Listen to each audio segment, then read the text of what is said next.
The all-metal Nokia 6 is making a return in 2018, this time around sporting the Android One brand on its beautiful exterior. While we saw a few variants of the Nokia 6 already make their way to market earlier this year, the Nokia 6.1 is essentially that same phone in final form. What's good here? A gorgeous, sturdy design and the Android One branding and all that entails. Let's start with the specs, which are similar to last year's model in some ways, but also a considerable improvement in others. A Qualcomm Snapdragon 630 SoC brings the Nokia 6 out of the entry-level performance class that last year's device was in, and places it squarely in the middle of the mid-range class. You'll notice this difference the minute you lay your hands on the device, especially of course if you've used last year's Nokia 6 at all. It's a massive difference in computing power that equates to at least double the speed of last year's device, and it's not just the processing power that's been enhanced either, it's also the internal storage speed. We're effectively seeing double the processing power, a 50% GPU speed improvement, and a 50% storage speed improvement, meaning a much better experience in every regard. There's still a bit of stutter and jitter here and there, something that's fairly common on Snapdragon 630 powered phones unfortunately, but it's better on all accounts over last year's device, and actually made me want to use the phone all the time. The place where you'll still notice the processing power holding the phone's potential back is during gaming, particularly during more graphically intense titles, where stuttering and long load times are certain to grate on some people's nerves. Still, this is a phone that can play all the latest games without many issues,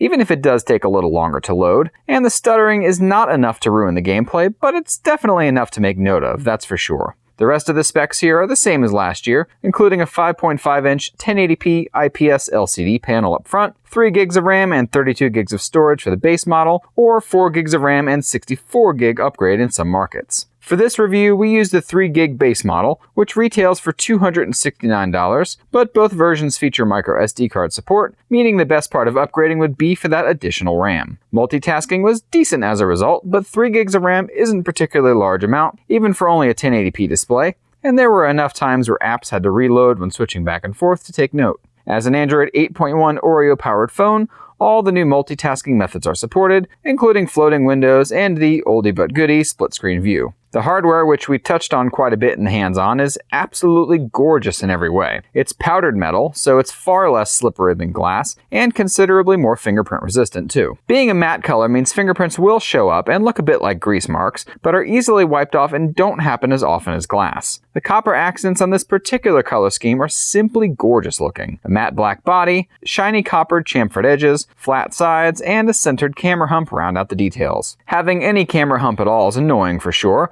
but having a centered one at least makes this feel less intrusive, especially when placed on a table, as it doesn't wobble or sit unevenly the way many phones do. The metal feels super solid and gives it a premium feel that's not annoying the way many glass phones are. Put it in your lap and it does not slide off instantly, which at least for me is a far better design than all glass. I'm also not afraid to drop it a few times if that unfortunately does happen, or even worry about it getting scuffed up a bit. Nokia has upgraded the port on the bottom to USB Type-C over that aged micro USB port from last year, and thankfully still kept the 3.5mm audio jack. Oddly enough, the output here is super quiet, and I had to turn up my car's audio system to almost double the volume of other phones. USB Type-C headphones work just fine too, so no weirdness with standards, as is the case with some other phones, and quick charging is also supported through this port too. Nokia has upgraded to Bluetooth 5.0, and thanks to Android Oreo, supports all the available high-resolution wireless audio standards, including aptX, aptX HD, and LDAC. Battery life is pretty average, disappointingly, given that it's a 3000 mAh battery with a mid-range SoC. The bezels are a tad bit smaller this year, nearly 6mm smaller actually, which brings the overall height of the phone down from last year too. Part of the change is the move from front-facing fingerprint scanner and capacitive keys to a rear-mounted fingerprint scanner and a software navigation bar. This of course cuts down on available use space on the screen if apps aren't full screen, especially since Nokia is sticking with a 16:9 aspect ratio, and it makes the device feel a little wide when compared to other phones out there. Android One brings about the latest OS updates, timely security updates, and a base feature set that ensures the phone is compatible with a wide range of apps and carriers worldwide. This includes goodies like voice over LTE and Wi-Fi calling, two quality of life features that make a huge difference both in quality and, on the Wi-Fi calling side, network availability when you just can't get a good enough cell signal. Visually, the software on the phone looks nearly identical to the Pixel series in so many ways,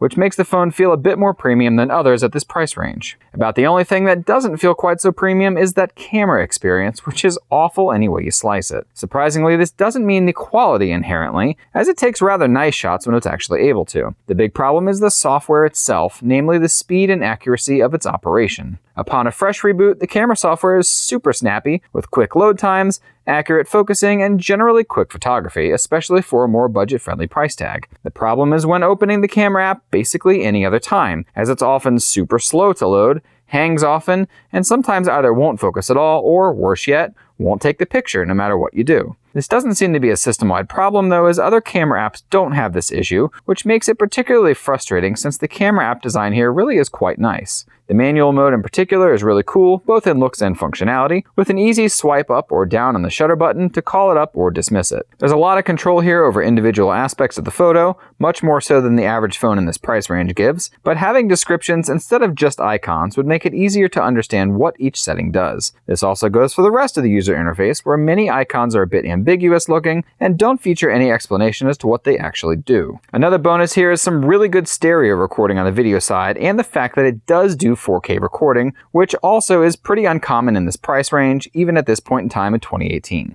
All in all, this is a rather good phone with only one real big negative. While the display design could use some updating as well, with a taller ratio and smaller bezels, everything else here is a considerable improvement over last year's phone, all for about $90 more in price. While Nokia needs to fix the weird camera issues in its own app, third-party apps basically fix the camera problems, so while it's certainly a huge issue out of the box, there's at least a decent workaround that doesn't take too much effort. We hope you enjoyed that review and will subscribe to us for regularly updated content. Chat with us on your favorite social media network, and don't forget to check out AndroidHeadlines.com for 24/7 tech news coverage. Thanks for watching, and until next time.